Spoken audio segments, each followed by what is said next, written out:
おはようございます。今日は久しぶりの室内動画です。今日はですね、2020年スイム、バイク、ランに関係するもので購入して良かったものということでお送りしたいと思います。まず1つ目はですね、こちらですね。ランニングシューズです。私は去年10月にハワイ島のコナーで行われたアイアンマンワールドチャンピオンシップ、こちらを観戦してトライアスロンやってみたいと思うようになりました。実はそれまではですね、まともに走ったことってなかったんですよね。もう本当に中学校の1キロ走とかそれぐらいでした。まともに走ったことがなかったので、当然ランニングシューズもね全然持ってなかったんですよ。でトライアスロンを目指す、ランニングを始めようということで購入したのがこちらのランニングシューズになります。ホカオネオネというブランドのリンコンというモデルになります。ホカオネはアイアンマンの多分スポンサーになってるんですね。のでコナで行われたワールドチャンピオンシップではこのホカオネオネの上りだったり看板っていうのが本当にたくさんありました。で私はそこで初めてこのブランドを知って、結局購入するに至ったんですけども、このブランドの特徴はね、シューズがものすごく軽いんですね。で私が購入したこちらのリンコンというモデルは公式サイトだと 179g という重さになります。これがどれぐらい軽いかっていうと、最近私が購入した iPhone12 mini の重量が 133g なので、iPhone とほとんど変わらない重さっていうことでいいと思いますそれぐらい軽いモデルになります。であともう一つ特徴なのが、横から見るとね分かるんですけど、このクッション、ソールのクッションがもうすごく分厚いんですよ。でこのね分厚いクッションで足に伝わる衝撃を吸収してくれるっていうデザインになってます。2020年買ってよかったもの1つ目はホカオネオネのランニングシューズリンコンでした。はい、それでは2020年買ってよかったものその2つ目はこちら。これはサロモンというメーカーのランニング用のドリンクホルダーです。専用のドリンクボトルがセットになっているものですね。でここにねちょっとした小物入れもついているので、スマホとかiPhone12 mini ぐらいの小さいサイズだったら多分入れることができると思います。でこれはこんな腰に巻いて使います。ちょっと私これ余っちゃうんでここにこういう風にい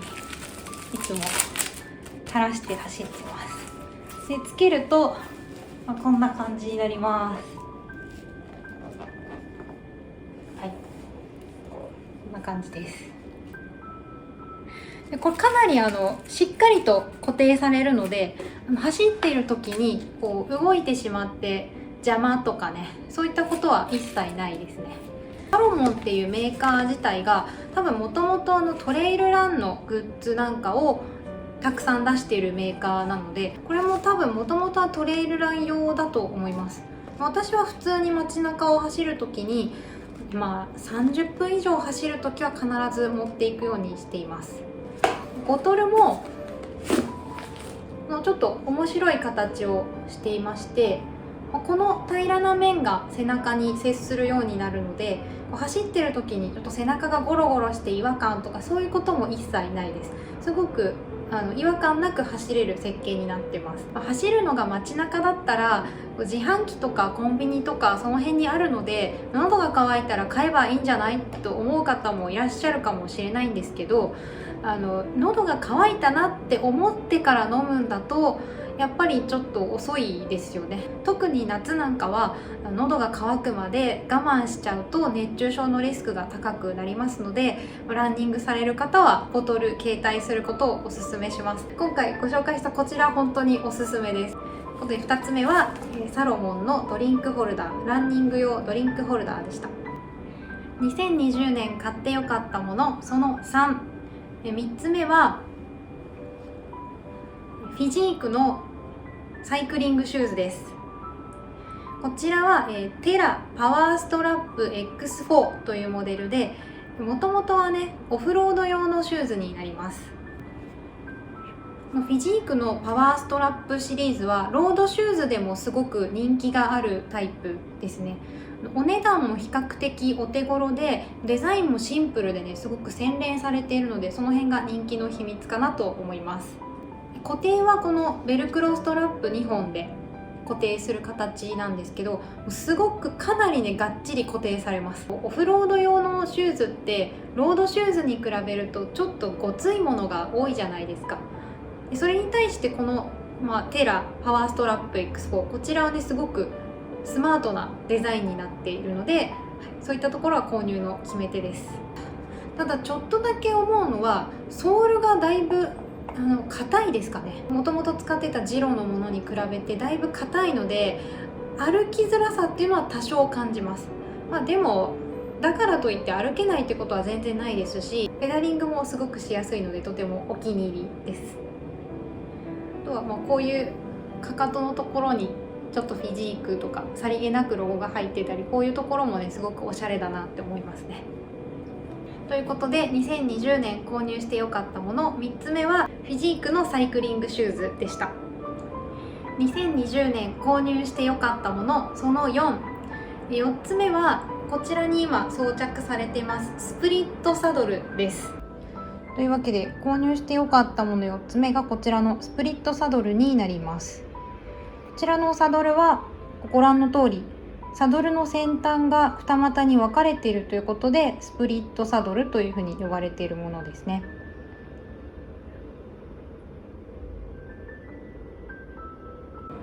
このサドルはすごくクッション性も高くて、比較的柔らかめなので乗り心地がとてもいいです。ロードバイクに乗られている方のサドル問題って結構奥が深いと思うんですけど、私の場合はどちらかというと乗っている時に前側が痛みを感じるっていうことが多かったので、このスプリットサドルっていうのをね試してみました。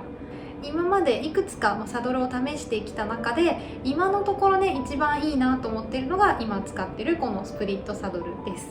ちょっとねサドルについてるロゴというかグラフィックがいまいちだなっていうのは正直あるんですけれど、座り心地っていう意味では今までで間違いなく一番いいですね。ただこれがベストかって言われるとまだもうちょっと合うのがありそうな気がするので、もう少し探求してみたいなとは思っておりまして、今気になっているのはフィジークの同じくオフロード用のサドルなんですけど、テラアルゴっていうタイプ、ショートノーズのサドルですね。あとスペシャライズドの有名なパワーサドル、この2つが今ちょっと気になってます。来年どこかのタイミングで試してみたいなっていうふうには思います。ということで購入してよかったもの4つ目はスプリットサドルでした。2020年購入してよかったものその5つ目はこちらガーミンウォッチです。私が購入したのはガーミンウォッチのフェニックス 6S ホワイトというモデルになります。今まではずっとねApple Watch のシリーズ4を2年ぐらい愛用していたんですけども、今回買い替えということでこちらガーミンを購入しました。Apple Watch は見た目もすごくスマートですっきりしていますし、タッチパネルで簡単に操作できますし、 Apple 製品 iPhone だったり MacBook だったりの相性もねすごくいいので Apple Watch も使っててすごく気に入っていたんですけれども、今回このタイミングでガーミンに買い替えた理由っていうのは、やっぱりこれからトライアスロンとか目指していきたいって言った場合にガーミンの方がスポーツウォッチとして優れているということで今回はガーミンを選びました。ただですね、Apple Watch の機能で一つだけどうしても外せない機能が私にはありました。それが Suica での支払い、タッチ決済ですね。ガーミンにもガーミンペイっていうタッチ決済があるんですけども、Suica が対応しているモデルっていうのは少なくとも私がシリーズ4 Apple Watch シリーズ4を購入した時にはありませんでした。ただ最近では Suica に対応したモデルっていうのがどんどん出てきてまして、今回購入したこのフェニックス 6S ももちろん Suica の支払いに対応したモデルになってます。これの何がそんなにいいかっていうことなんですけど、これを指定さえいれば電車にもバスにも乗れるし、コンビニでちょっとした買い物も簡単にできるので本当にね便利です。ということで購入してよかったものその後はガーミンウォッチでした。2020年購入してよかったものその6、6つ目はこちら DHB のねネオプレーンシューズカバーです。これ本当今の時期必需品だと思うんですけど、実はロードバイクに乗り始めた最初の冬はこういったものを使わずに乗ってました。靴下を二重履きして、なんか頑張って乗ってました。今考えると恐ろしいですけどね。というわけで昨シーズンからねこちらを導入しました。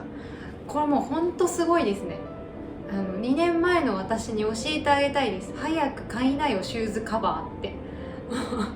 もう一回これ使ったらこれなしで冬自転車乗るなんて本当考えられないですよね。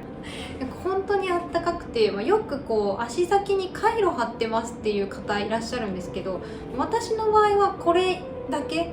シューズの上にこのシューズカバーをすればそれだけでちょっとね足先汗かくぐらいあったかかったです。他には北海道とか何にも使ってないです。もう本当にこれだけ、これでそれぐらい暖かいですね。もちろん個人差あるとは思うんですけど、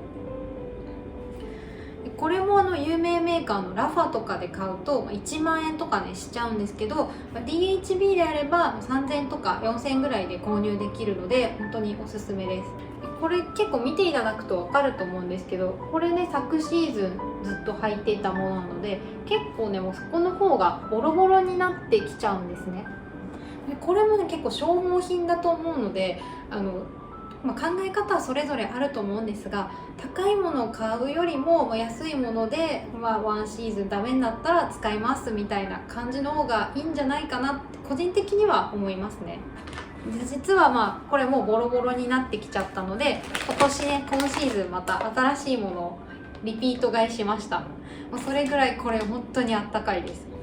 ということで購入してよかったもの6つ目は DHB のネオプレーンシューズカバーでした。2020年購入してよかったもの、これで最後になります。7つ目ですね。7つ目はこちらです。カンパニョーロボラワン35カーボンホイールですね。これはもちろん本日ご紹介している中ではダントツ一番高価なものになります。自転車のね見た目が洗練されてかっこいいっていうのはもちろんなんですけど、軽いですね。持ってみても軽さを感じますし、走り出しがやっぱりスムーズなのと上りが気持ちね楽になります。なのでもちろん高級ホイールを履いたからといって突然速くなったりとか突然ヒルクライムが楽になるってことは全然ないです。動き出しが楽になったかな、登るの若干楽になったかな、それぐらいですね。やっぱりより速く走りたいとかより速く登りたいっていう場合はやっぱり足を鍛えるっていうことが一番になるんだと思います。ただホイールをいいものに変えると気持ちがまずね上がります。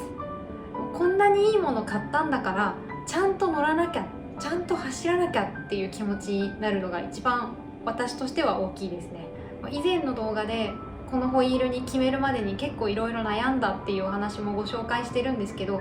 最終的にこのホイールを買ったのは正解だったと思いますね。本当にかっこいいんだもんはい、ということで2020年購入してよかったもの最後7つ目はカンパニョーロボラワン35カーボンホイールでした。はい、というわけで2020年買ってよかったもの7つご紹介しました。いかがだったでしょうか。何か気になるものがありましたら概要欄にリンクを貼っておきますのでぜひご覧ください。はい、それでは今回の動画は以上になります。最後までご視聴いただきありがとうございました。この動画が良かったなと思っていただけましたらぜひグッドボタン、コメント、チャンネル登録もよろしくお願いします。それではまた次回の動画でお会いしましょう。ありがとうございました。バイバイ。